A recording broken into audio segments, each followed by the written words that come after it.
Fisherman's Post. More fish, more often. Hello, everyone, and welcome once again to the Fisherman's Post Saltwater Podcast series. This episode is titled Live Baiting for Crystal Coast Redfish. I'm going to be talking to Captain Matt Littleton of Friendly City Fishing Charters out of the Swansboro area. And we're going to be talking about rigs, we're going to be talking about bait, we're going to be talking about locations, and then we're going to talk about casting and presentation once you're at that location. So he's going to walk us through putting a fish over the gunnel and in the boat, putting a redfish over the gunnel and in the boat. I'm looking forward to talking with him about that. My name is Gary Hurley of Fisherman's Post. Fisherman's Post has been serving that saltwater fishing community since 2003.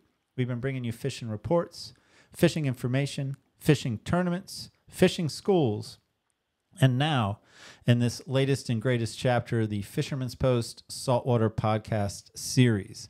And it's in this podcast series that we reach out to our captain and guide friends from up and down the North Carolina coast and ask them to share with us their thoughts, their insights, their knowledge on how to catch more fish more often. And we're also looking just to get you guys excited, get you more confidence, to get you out spending, get your family and friends out on the water, spending more time together on the water. I'm joined in this episode, just as I am in every episode, with my podcast partner, Billy Thorpe. Billy Thorpe of Co-Pilot Studios, which is a podcast studio offering podcast services for hire. Billy, here we are again. Here we are, Gary. Looking good, man. Feeling good. Feeling good. Doing some fishing. Well, you're doing some fishing. I'm talking about fishing. Watching fishing on YouTube, but that's about it. Anyway, yeah. I won't go down the route of how I never get invited on fishing trips, and when I do, they just so happen to be on the days that I got to work. But anyway, does anyone ever accept the invitation to the pity party? I forget. Oh yeah, everyone does, Gary. You should do the same. No, I refuse. All right, now that we got the trash talk behind us, where's my button at? I get a little. There we go. Anyway, new software beta, but man, let's jump right into this. Let's give a little shout out to our sponsors real quick.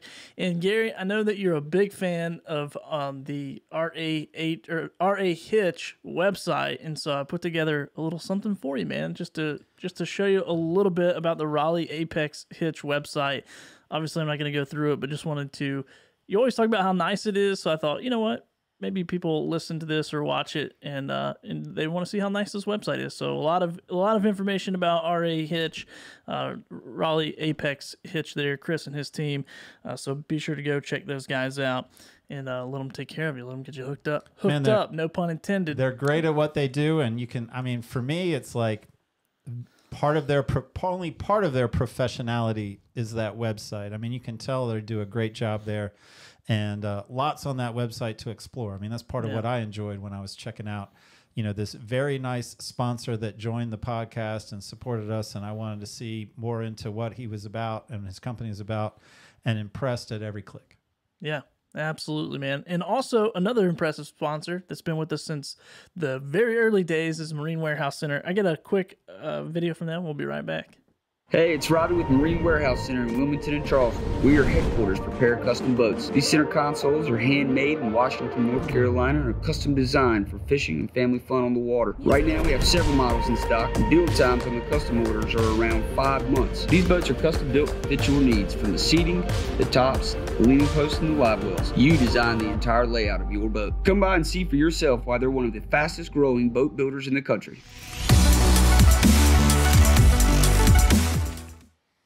All right, Marine Warehouse Center. I'm digging them. Still digging them. I'm glad, man. I'm still digging them too. And they're still digging us. I mean, their video. I hope they're still digging us. We'll see. I hope so too. I mean, and this is where I like to say, man, the ad bit, the video bit is about buying a new boat, and you do want to get in touch with them, because just like everywhere, man, there is we are in an ordering situation with the shortage. So reach out to them sooner as opposed to later. But what I like to stress is, man, those guys are big on parts, big on service, big on relationships.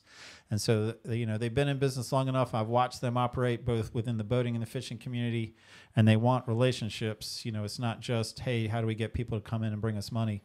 Like, I love their style. Yeah, man, they are class act over there, man. They go deep in relationships, that's for sure, and do a lot of other stuff in the fishing world too. Not just sponsor our podcast, but they sponsor a lot of fishing events, a lot of tournaments, all that kind of stuff. Early garden events, like Yeah. they're in the community in several ways. Doing parades, all kinds of fun stuff. But they're not doing comedy tours. They are not getting up on stage and doing stand up, or let's pray that Terrell doesn't take his show to the road. Just to Gary's phone. That's it. I mean, I begrudge the day I shared my cell phone number with him, because I just get these calls and say, hey, seriously, I got a good one this time. I'm like, all right, Terrell, All right, let's dude. hear it. Yeah, I'm excited for this one. You are a kind I'm audience. always excited. All right, well, here it Yeah. is. This, again, I like to be clear. And it has nothing to do with them sponsoring the show. It's my excitement of these jokes. Just a disclaimer. Okay. So Terrell Anyway. says, why don't crabs like to share their food? I'm going to say because... No, I'm not going to say that. Why? I think you were guessing No. it. They're too shellfish. Okay, that was way better than what I was going to say. I was going to say they're too crabby, but that's No. dumb. Yeah, that was dumb. Anyway, Shellfish, they're too shellfish. shellfish. Okay, that's good, man. That's a good one. I like this. I mean, a little fifth gradish, but I like it. Like I said, I good. think we're headed to Terrell calling you instead of me. I'm in. Let's go. Call me, Terrell. Tell me your jokes. Hey, buy me a coffee. Buy me a coffee. No, Gary, you buy me a coffee, dude. Or somebody else can buy Gary or I coffee. If you enjoy this platform, if you enjoy what Gary and I are doing, creating this podcast, buymeacoffee.com/fisherman's-post is a really simple way to go, hey, we appreciate the podcast. Here, we'll buy you a coffee. And also drop us a line. I know people have been saying, hey, I'd like to see some more information about this subject or that subject. So feel free to do that as well. And we appreciate it, man. People have been super responsive with this, which is like, it's amazing. So thank you guys. And so you don't much. even have to buy us a coffee to throw us a suggestion, man. Yeah. I mean, I do enjoy that. Sometimes people give us a great angle on a topic or a great angle on a guest. And, you don't have to be a contributor via Buy Me a Coffee to give us feedback or to push, throw ideas our way. Yeah. We are engaged in the creative process. We'll bring you along. How about a fish photo? I also like a fish photo before we bring the captain on. Here we go. We got Brad Jones of Wilmington with a 36-inch red drum that was caught and released on live finger mullet while fishing near Figure 8 Island. Good looking fish right there, man. That's a good one. I guess that's 36 inches. You don't think so? I'm not going to call him a liar. All right. I don't know. I mean, he was kind of wearing it. No, it looks he was big. kind of It was wearing it like a wrapped. bell. It was wrapped. It was wrapped. Okay. I'm feeling a little saucy. You This figure I'd is the take a new- shot. I don't even know that dude. Shots fired. I don't even know that Sorry, dude. man. Now he's going to take a shot at me. Oh, dude, that'd be so much fun. He just fires up like a Twitter thread of just like trashing Gary Hurley. I think that'd be fun I too. would join him actually. I'd be like, send it over, man. I'll control Many you. would. I think many would join him. Oh man, we better get on with this show, Gary. All right, Our guest well- is getting bored. Before I bring him up, a reminder: Billy's best takeaway. At the end of my chat with Matt Littleton, Billy's best takeaway. But right now, yes, I'd like to introduce to the podcast Captain Matt Littleton of Friendly City Fishing Charters, operating out of Swansboro, really Swansboro, Emerald Isle, that whole Crystal Coast area. Welcome to the show, Captain Matt. Hey, thanks for having me, Gary. Yeah, man, I'm looking forward to talking. So this topic, live baiting for Crystal Coast redfish. We're talking about rigs and bait. We're talking about locations. We're talking about casting and presentation. But as is the tradition on the Fisherman's Post podcast, I got 2 questions for you to get through before we get to the main event. Captain Matt Littleton, are you ready for your 2 questions? Let's do it. All right, I'm rooting for you. Question number 1. So why should we listen to anything you have to say about a redfish? Well, when it comes to catching a redfish, I'm pretty good at it. I've got I offered to hold it up, but I think you guys said I'd be all right. I've got a handful of tournament wins under my belt. I've got a million top 5, top 10 tournaments. This is my 7th year guiding. I've been fishing my entire life. Born and bred right here in Swansboro, so catching redfish has been a big part of just growing up around here, and it was just a natural transition into chartering. But I mean, if it all comes down to hardware, I mean, I've got that. I've got the time. So hopefully, that'll be enough for people to want to hear it. I think it is, man. I'm excited to talk to you about redfish. Question number 2, and as is the tradition, is a non-fishing related question. So what I did is I got on the internet and looked up, according to Expedia users, Matt Littleton, what NC town ranked in the top 25 in NC as the friendliest cities in the U.S.? Now, let me repeat it, because you're saying you're friendly city fishing charters. According to Expedia users, what NC town ranked in the top 25 as friendly cities in the U.S.? Are they calling a town just anything? Like any? Or is it yes. I mean, I'm not sure that's the correct answer, but I'm going to say yes. It's probably Asheville, if I had to guess. You know what? I'm going to tell you no. Expedia users didn't put a single North Carolina town in the top 25 friendliest cities in U.S., which might say something to Expedia that we should look into deeper. But MapQuest Travel, same question. Yes, Asheville, you're right. Asheville made the list of one of the friendliest cities in the United States. Good instinct. All right, let's talk fishing, though. Let's move on to fishing. Live baiting for Crystal Coast redfish. I guess what we'll sort of qualify here is, we're talking about early summer or summer fishing, because I'm guessing it might change a little bit according to the seasons. But let's give it that focus. According to our show notes, we're going to talk with rigs, and I think you got a lot of specifics when it comes to rigs, even for just, live baiting for reds. What do you got? Yeah, so, I mean, you're going to want to start with a medium rod, 7-foot medium. You can go bigger if you want to get bigger on your cast, but that 7-foot medium rod is going to give you the ability to launch that rig that you're throwing for live bait, because you're going to be using, by the time you're done with it, you're going to have a mullet that probably weighs a couple ounces with 3/4 ounce egg weight most of the time. And you're not looking for tip sensitivity on a rod like you would be with, something where you want that extra fast tip or something. You want a good bodied rod that's going to be able to handle your cast that you're going to make and be able to help you target that cast. You're not going to get a lot of flop or a lot of lay in it. And from there, we're going to get into the actual rig. And I know, everybody knows Carolina rig and everybody talks about it, but what I use and I've seen so much success with is this modified Carolina rig, where we have the weight on the actual rig itself. And that's going to be the game changer for just about everybody. This gives you the chance to actually cast for the fish, target cast with the Carolina rig. You're not having to, I know everybody that's thrown a Carolina rig where you tie traditionally with the weight above the swivel, you've thrown your bait and watched your weight go one way and your mullet go flying the other and the line just feeding through it. And this gives you the opportunity to put it all together in the same spot and really hook up. You start with, I use, for my general rigs that I tie, it makes these really easy. The real nice thing about these rigs is that you can pre-time. You're not, if you break off, having to get everything out, put your egg weight on, then dig your swivel out, tie that on, a bead ahead of that if you want, and then tie your leader and tie a hook, because you can't really pre-time. With the modified rig like this, you can, when you're watching TV, tie up 15 and 20 of them and have them in bags ready to roll in case you break off.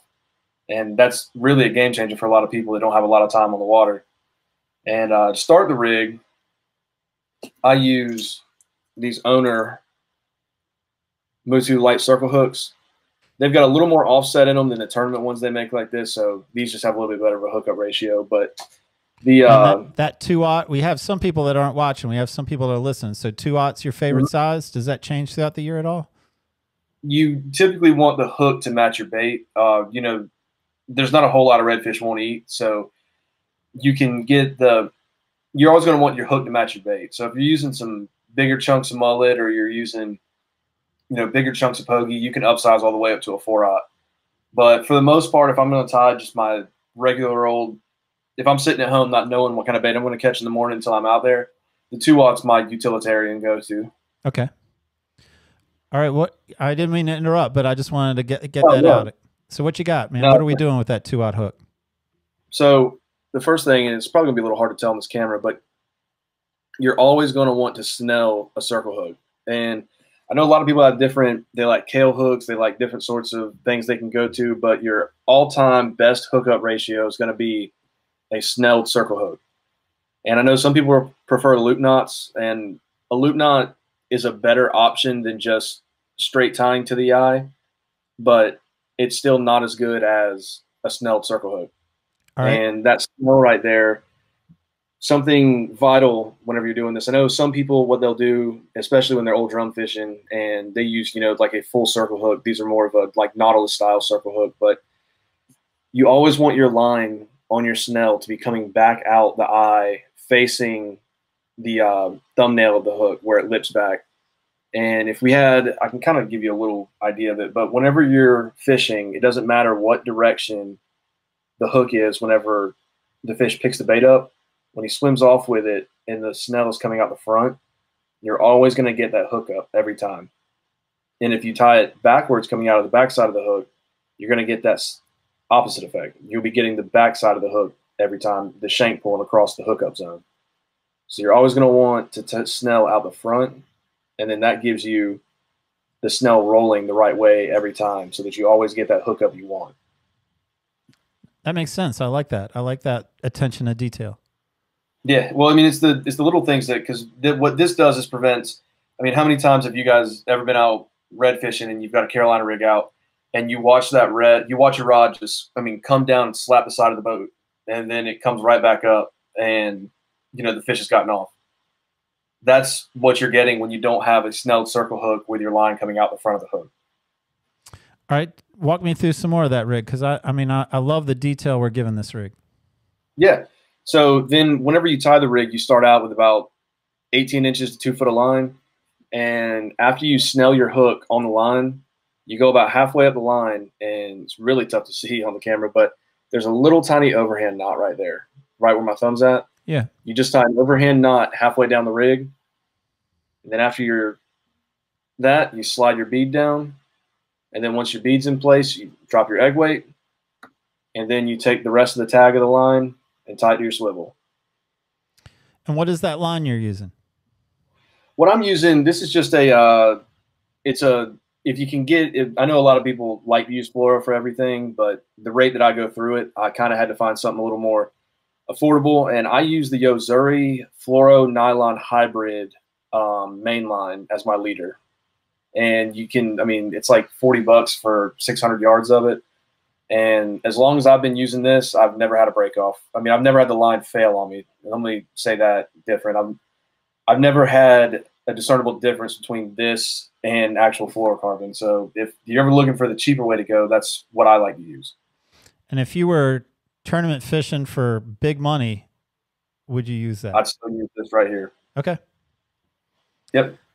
And then what size are you tying these with different size egg weights? Like, again, you don't know the size of the bait the next day. What's your approach with what egg weight you're pre-tying?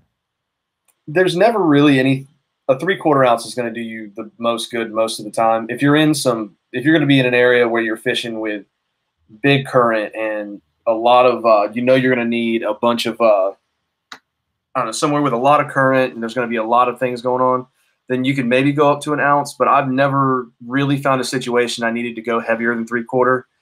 And sometimes during the spring, whenever we're trying to get on spooky schooling redfish, we'll go with, lighter 1/2 ounce, sometimes a 1/4 ounce egg weight. But you don't really, since we're talking about, summertime live baiting, that's not something that we're really going to have to worry about.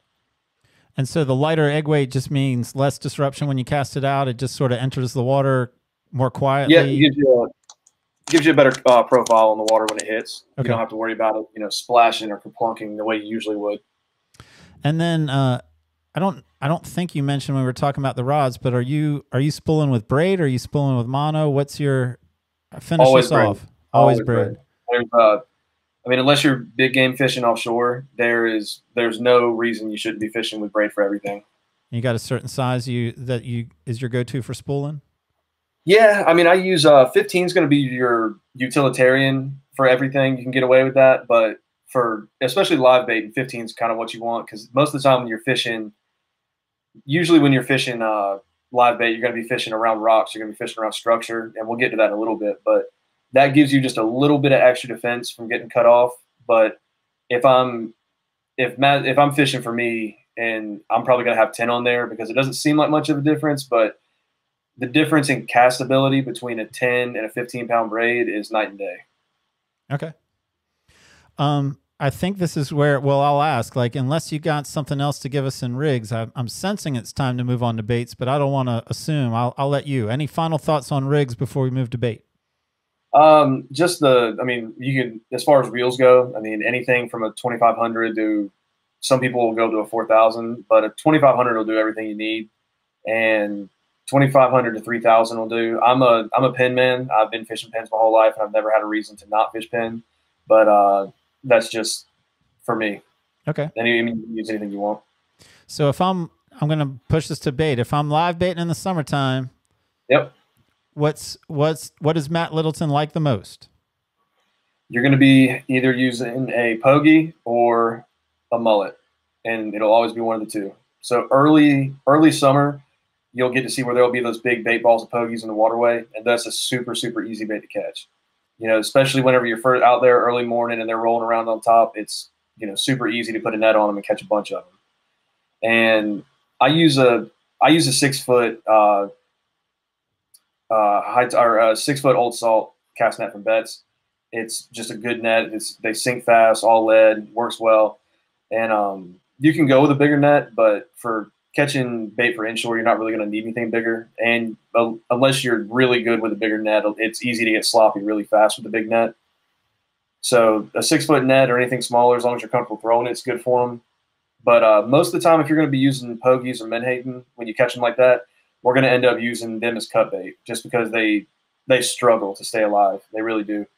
But 99% of the time, if I can, I want a mullet.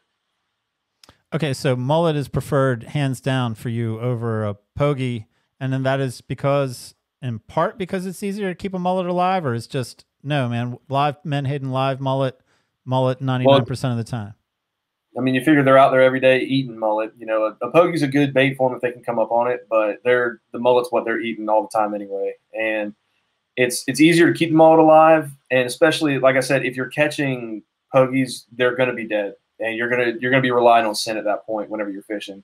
But whenever we're talking about live bait fishing, you're going to be using a mullet, putting them out there, and that's part of the nice thing about live baiting is that you're letting the bait fish for you. You're not having to, you know, put any extra effort in or do anything else. That mullet's down there going nuts because he knows something bad's about to happen to him, and that's what we're waiting for the redfish to pick up on. All right, I got 2 questions, maybe even more. Okay. So what is your ideal size of mullet that you like to put on the hook? How do you put it on the hook? And then, even though it's only 1% of the time, I guess the same question for the pogie.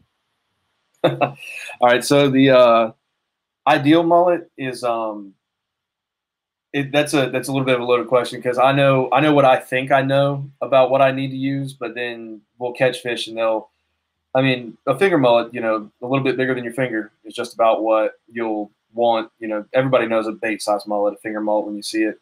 I've never really found a spot where one was too small. I mean, as long as he's on the end of the hook and he's going nuts, you'll be all right. But I never try to, if it feels weird whenever you pick one up, like you think this is probably too big, he's probably too big. But at the same time, I mean, I can't tell you how many mullet we've caught tournament fish or how many redfish we've caught tournament fishing. And, you know, they get stressed in the live well. And whenever we open that live well up, there's a mullet, you know, longer than your hand in the live well that they've regurgitated. Huh. All right. And how do you like to hook that mullet?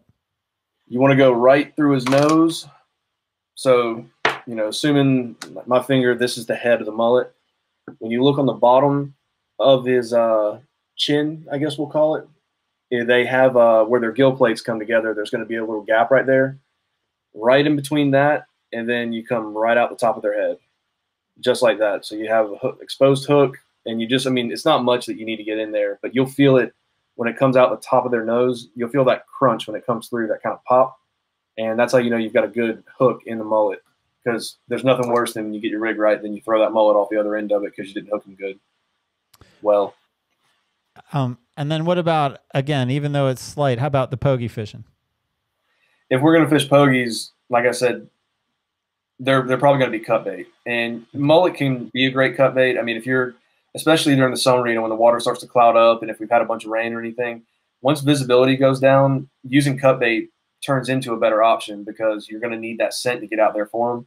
And when it comes to being greasy and nasty and smelling bad, a menhaden is right on the top of that list. So what we do with them is take the menhaden, cut them into chunks. They'll be greasy, oily, and everything. And what I like to do with them is on the top of their back, as long as you get the hook to go through their backbone and come out the other side so you have exposed hook, then you're good to go. You just want to make sure you get through those bones and that meat so that you have something to grip the hook. So I like the detail you gave there. So if we got cloudier water, if it's just not that clear water, then it becomes where dead bait might be an option, a better option. But this is our live baiting for redfish. So what are the conditions that, and why is live baiting, and when and why is live baiting an advantage? It's like I said, for the most part, it takes a lot of the guesswork out of fishing. You don't have to, not to say that it's a dumbed down kind of fishing, but it's, instead of having to try to figure out where the areas are holding fish, or, you know, having to cover a lot of ground on top water, having to cover a lot of ground with a jig to try to figure out where they're at, and then hope that they're going to want that color you have, or do they need something with scent on it or anything. You're putting what they naturally feed on in front of them, and it's distressed and going haywire, and it can't go anywhere. So it's almost like a natural call bait for the fish, because they're going to come to it whenever they realize that it's there. And it's just a really good way. If I'm fishing, say, by myself and I want to fish a jig, I can only fish one rod at a time. That's all I can do is throw that one jig and work that one jig. But if I want to go into an area, and we do, I mean, it's one thing that's really advantageous for fishing charters is that when we go in an area, I can set up, put the boat down, and, you know, say we go into a pocket where you have a point, an oyster rock, a little bit of a pocket bay that comes out to another point, and then it dips into another bay. If you position the boat right, I mean, you can set 6 rigs up and make sure that you've covered that entire area, and you're effectively fishing, you know, what you would have had to have done with the jig, and hoping you placed it right and you've got the right one at the right time on the right part. You're doing that. You're taking all that out of the equation, and now you're putting a natural bait that the fish is feeding on anyway in all these locations, and you can effectively manage 6 rods at once. Makes sense. I mean, I like the numbers game. I like the ease of it too. So what about, I mean, you just touched on them here, and, you know, it's the question that everyone has about where do I go? Where do I go? Where do I go? So I think you just hit on some of the scenarios you often see in the Swansboro area, but I'm going to set the question separate. Give us some insight about where. That's what people really want to know.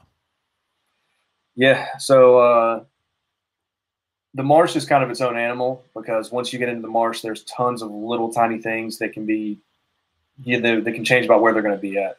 But for the most part, if you're your average person going out and you want to try to find redfish and you want to find where they're going to be at, the best place to look is structure. Any kind of structure you can find is always a good spot for redfish. They hide in that structure and use it as ambush. And anytime you see a broken down old dock, like in the White Oak River, if I can find a broke down dock, it's my go-to. I mean, it's something you got to be mindful of whenever you're live baiting for fish. It's not whatever you think you might hurt, or whatever, even what I'm telling you today. If you see something you think looks like it might be fishy, take 20 minutes to go sink 5 rigs on it. You know, take 20 minutes to go sink 2 rigs on it. Just, you know, you never know what's going to happen, especially if you find the more beat down the dock looks, the better off. You know, the less traffic that's there, the better chance there being fish there. And that's always the best place to start if you're trying to get out. And then from there, the next thing is going to be oyster rocks. You know, oyster rocks they're our little inshore reefs pretty much that just breed life. And any oyster rock you ever find, there's 100% chance there's probably a redfish on it. All right, so the top 2 would be structure and oyster rocks. Now, how about, what was I going to say? So how about, and this might be jumping off of this topic quick, but how about, where am I putting that bait in relation to the dock? Where am I putting that bait in relation to the oyster rock? Like, what makes you decide how to fish an oyster rock, how to fish a dock? So a lot of that's, you got to think about how the fish would be in the structure. And I've luckily got a lot more time than most people, so I know how that works for me. A lot of trial and error, but then just how they are. But when you're fishing a dock, it can get kind of sketchy, and it's kind of scary, because you're going to lose rigs, and you always want to try to get them back if you can. You don't want to be leaving rigs on people's docks. You don't want to be, you know, leaving exposed hooks places. But if your dock's right here from the side, you're looking at it from the front, you want that rig to be right there. You know, you want to get it in the dock or under the dock, as close to the dock as you can get it. But then whenever you're fishing oyster rocks, you're not going to be throwing directly on top of the rock. most of the time you're going to want that bait sitting just off of it because the fish are going to be cruising down the rock or on the side of the rock. They're not going to be on top of it. So what about moving water and how it affects what we're just talking about here? Like I can pull up to a dock and I can throw under it and I can be on the, up tide side or current side or the down current side. What's your thought there? So I like to be, it kind of depends on, it's how you can get your boat set up and how you want the wind with you too. Like, so if you can get your boat set up, ideally I'd like to be on the down current side whenever I'm putting my rigs out, but sometimes you just don't have that luxury, or sometimes you have to set up on one side of it. It's not, with structure, it's kind of what you can get and when you can get it. Not to say that you can't catch a fish there on only a particular tide, but sometimes you'll find where, I'd want to be on the down current side, but if the current's too strong, I'm throwing my bait directly into the current, it's going to come back at me. So if I can get on the other side of the structure and throw my bait with the current, that egg weight's going to hold it in place and it's going to stay exactly where I want it. But then it might be a little bit slower fishing because you're going to have the fish backtrack to get to your bait. Okay, I follow. That makes sense.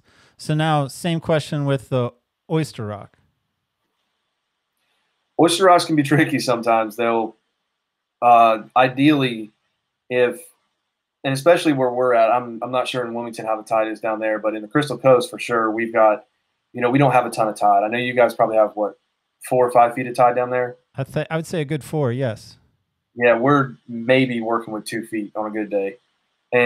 But we're in that perfect little range where, oyster rocks are out of water on low tide and they're underwater at high tide. So if I'm fishing, so say you're fishing on a low tide rising and the water's having to get pushed down the oyster rock, then you're going to want to fish on that side of the oyster rock the water's getting pushed. Because at that point, your bait's getting flushed down the oyster rock.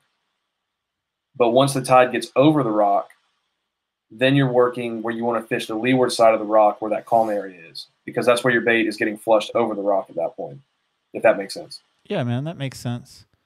And is there a particular tide in general that you prefer for dock fishing, a particular tide in general you prefer for oyster rock fishing? Most of the time, the higher tide does well on docks just because there's more area that they can cover. But oyster rocks are kind of, and we'll get to the marsh in a second, but that's your oyster rocks are really situational because, your dock, they're holding to the structure. They're not there feeding on a certain current or a certain tide most of the time.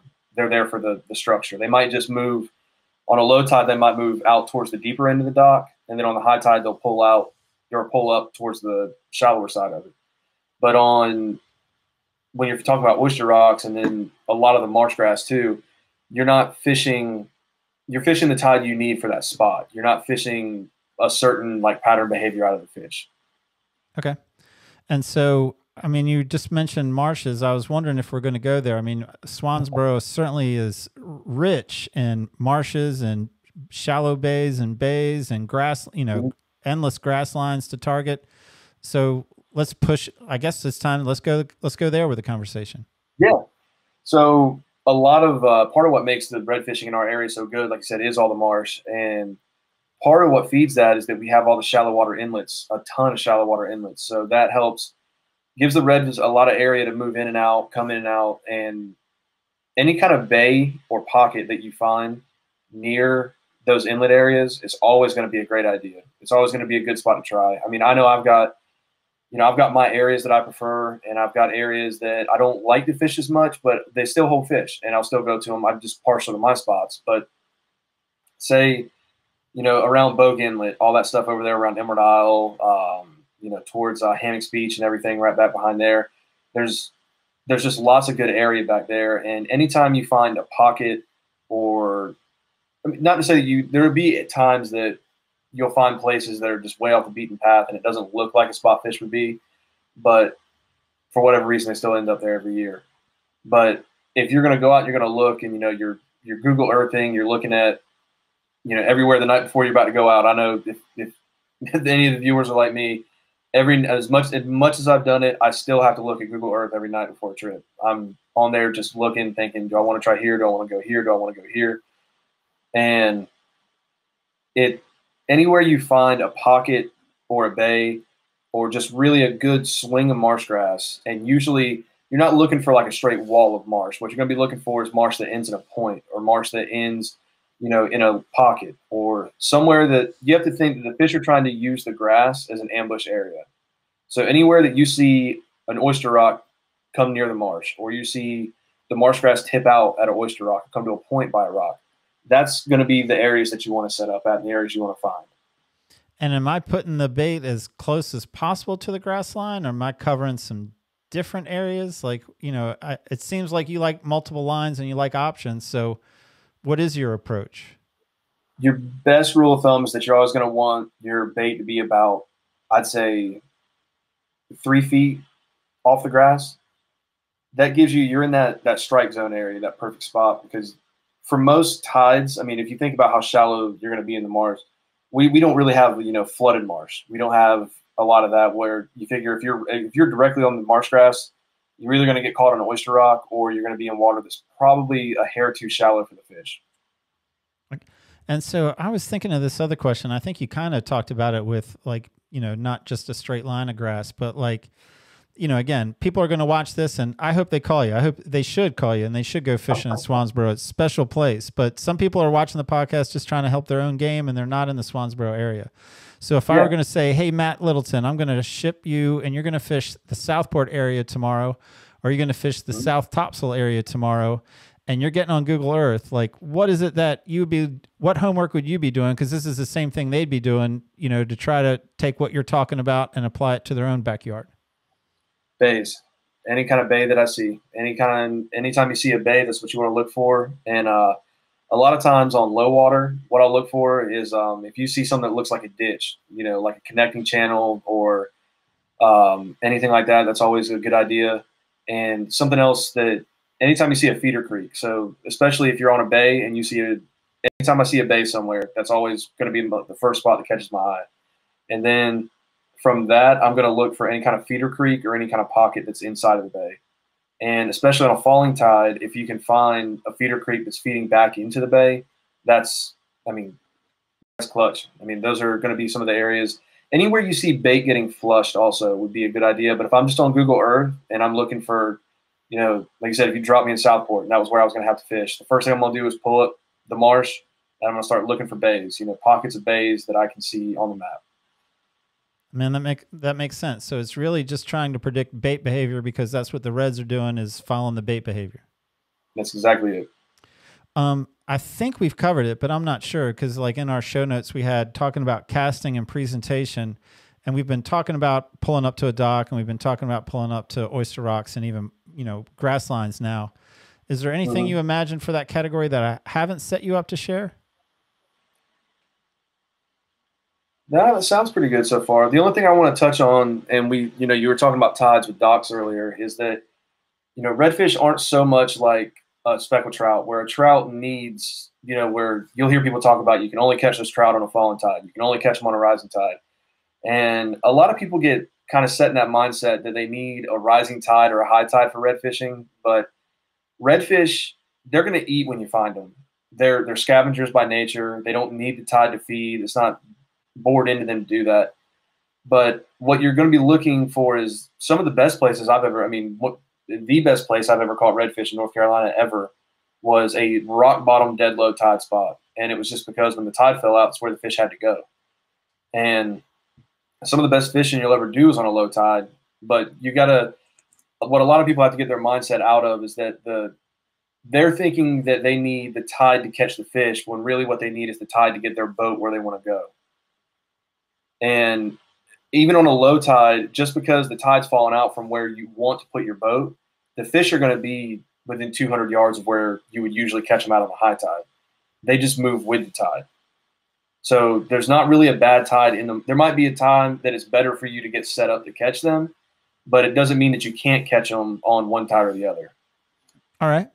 Hey, what else, man? Any other final thoughts on live baiting for Crystal Coast redfish? The big thing, like we touched on, is just making sure that you're set up and ready to go before you get there. You want to have your rigs ready, make sure you've got them snelled right, your lines tied right. You want to make sure all that's good to go. plenty of different options. I know some people like a traditional Carolina rig. This is the way I do it. It's easy to get yourself tied up.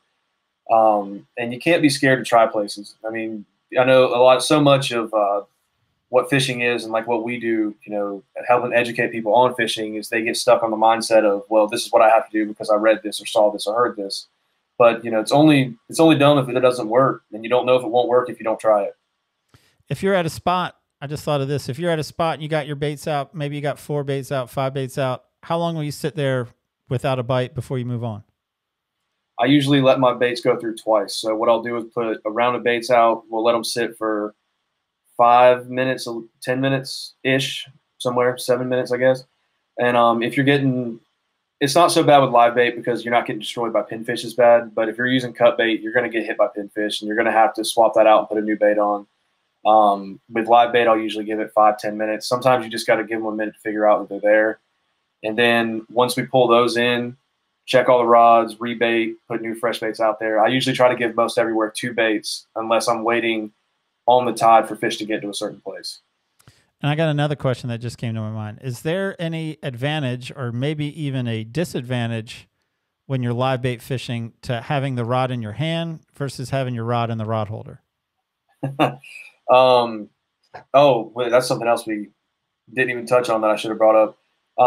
The easiest thing, and I try to push this on charters for a lot of people, is to just leave it in the rod holder because that takes a lot of the human error out of it. When you have the snelled circle hook on a Carolina rig, the rig itself is catching the fish for you. So once that fish picks up the bait, he swims off, lets that hook get kind of started to settle in his mouth, and then once he hits that egg weight, it sets the hook in his mouth. And whenever you see that rod barrel over and start pulling, and you want to have drag, but you don't want them to be tight, and you don't want to have too much so they can just run. And it's that perfect combo that helps get them that hook buried in his mouth, and then you can pick up and start going. What a lot of people will tend to do is if you have the rod in your hand, that fishing impatience starts to take over, and you want to start messing with the line, you want to start messing with the reel, and you want to get your line tight. Something I should have touched on earlier, but I forgot to. You always want slack in your line whenever you have your rig ready out there. If you have the line too tight, what ends up happening is when the fish starts to, say your line's bowed, and you have your line tight, what'll happen is once your bait gets disrupted and your rod pulls back up, that's line that you're pulling away from the fish. So you always want to have a little slack in your line so that whenever he picks it up, it's a natural pickup for him. He's not having to try to chase it or have to figure out why the bait's running away from him. I follow that. And so what is the human error involved? Like pulling on? I'm sorry, I didn't quite catch that. So you're the first thing you want to do, I mean, what a lot of people do is as soon as they cast out and their line hits, they'll reel it tight. And then they'll either hold it right there or they'll set it down and then keep cranking until it's tight. And it's just kind of if the rod's in your hands, you're giving yourself an opportunity to do something wrong with it, to get tight on the line or to mess with the rod too much or to mess with your line too much.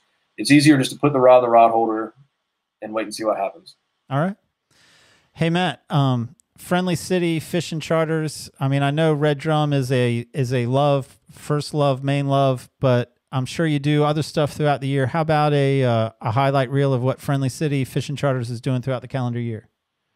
Yeah, so we do everything inshore and nearshore, just that full range of everything that Smallsboro has to offer.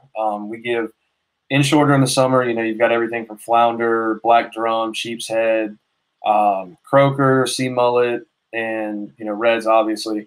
And then once we move into the fall, that's still all those same species, but then we start getting into the kings will move inshore, or not inshore, but they'll move nearshore. During that June time, we'll be out there live baiting for Spanish mackerel. And then come wintertime, I know we've talked, that's my favorite time of the year. It's so hard to convince people that when it's so cold, you couldn't imagine being on a boat, is when the best red fishing of the year is. That's my personal favorite. And then spring, you start getting more into that bit of those when your big schools of redfish are coming in. And that can be just those epic days where you're catching 50, 60 fish at a time. And then, of course, trout fishing is the other big thing around here. That late September all the way through December is going to be that hot time for trout, and that's another really big thing that I'm passionate about. So, yeah, anything that's what we offer throughout the year, and we can definitely all year long. There's something to be caught. Right on, Matt. Matt, I've enjoyed it. I've enjoyed it a lot talking about the specifics of live baiting for redfish with you, man, and look forward to our next talk. Yeah, man. And I just want to give a quick shout out. You know, people help me fish and help me get through it. Fathom, they're right out of Wilmington, sponsor that helps take care of me, and just want to give them a shout out. I know everybody knows Fathom. Brandon, owner of the company, told me they're a hack company that makes some really good fishing products. So, you know, everybody thinks of Fathom offshore, but they make some really awesome inshore products. You know, they're popping corks, soft plastics, and they make a bunch of other jig heads, runner baits, bunch of good stuff for inshore. So make sure you pick up some of those, and that'll give you a little edge to your game. Yeah, man. Fathom's certainly friends of Fisherman's Post as well, man. And again, man, look forward to it, you know, and again, I hope we're talking fishing again soon. Yeah, and you know, I want to go ahead and offer to take Billy fishing the first chance I get. Boom! That's what I'm talking about. That's what I'm talking about. Thank you. I'm in. There, look at that, man. Look at that, man. Okay, so he accepted the invitation to the pity party. Yeah, I know. Thank you, Matt. I got friends somewhere. Not in this studio, but somewhere. Actually, before Matt said that, I was really, and this is not just because Matt said he was going to take me fishing. I swear. Suspicious. He set me up, man. Set me up for failure here. But I was really going to say, like, he was promoting those Fathom products, and I was like, man, you know, something we do on our YouTube page and all of our descriptions is we promote the captains that come on the show and put all their contact info, website, whatever information we have. And so I just wanted to remind people who are watching and listening, like, go support these guys, man. I'm just sitting here listening, and I'm like, dude, all the wisdom and knowledge these guys bring to this show, and absolutely free, just to support us, just to support the podcast, to support the fishing community. Like, go book a trip with these guys, man. Like, not just Matt, but like, go through our whole YouTube thing and catalog and go through there and check those episode descriptions. And I was really I did not set that up just because Matt told me he's going to take me fishing. I promise I didn't. I was just thinking how much knowledge this guy had, man. Like, you know, even that one little simple thing, you like snell your circle hook. Like, I always tie those loop knots in there, but I'm like, okay, I'm going to try the other way, so I'm not losing fish. And, you know, Fisherman's Post, long history of fishing schools, and these guys come to these schools, and I think they get what they come for. But one of the points I make into the mic as I'm sort of being their host of the day is like, it's such an easy jump for me in my mind to book one of these guys, man. Yeah. I mean, on the water knowledge, on the water fishing school, because, you know, as you can see, man, they like to communicate. They like to teach their fishing ambassadors, and it'll up your game more quickly to go with them. Yeah. But, you know. Man. Sorry to... Or just keep watching the podcast. Or just keep watching. Yeah, I guess keep watching. But yeah, go support these guys, man. They do a lot for the community and really help us. And man, it's just I was just literally sitting there like, how grateful are we to have someone like Matt and some, you know, all of our guests really come on and just drop so much knowledge. It's like, wow, I don't think we've ever really said like, hey, thanks guys, and go support them. Oh. I mean, maybe you do because you interact with our guests way more than I do. But at times I'm like, oh, you know, whatever. Anyhow, sorry to jump in on you guys there, but that was my takeaway is the little snell hook thing. And then, you know, I think it's a good takeaway for you, Gary, since you don't really like to fish by yourself and you like to not really work when you're fishing, is to put in the rod holder, man. That was your takeaway. When he's like, basically this setup will catch that fish for you. I'm like, that's Gary's kind of fishing. Wait a second. I think I'm supposed to be offended right now. No, you're not. You like it. You like when I rib you. You're like, this is awesome. Keep them coming. I get some pent up aggression for some reason tonight. I've been here too long. I kind of like it. I kind of dig it. Oh, man. Anything else before we go? Make sure you support Marine Warehouse Center. Make sure you support RA Hitch. And really appreciate those guys pushing the show along as well. So yeah, man, it's pretty simple math, man. Those sponsors support the podcast, and it keeps the podcast going because, yeah, man, we're here doing the podcast. We enjoy it. Our wives would probably prefer us to be home doing something at home, but the fact that we have some sponsorship support makes it easier to say, honey, I'm shooting podcasts tonight. Yeah, you can keep telling yourself that your wife wants you home. No. All right. That's my last shot, man. We'll see you in the next episode. Next time. Fisherman's Post. More fish. Is Matt still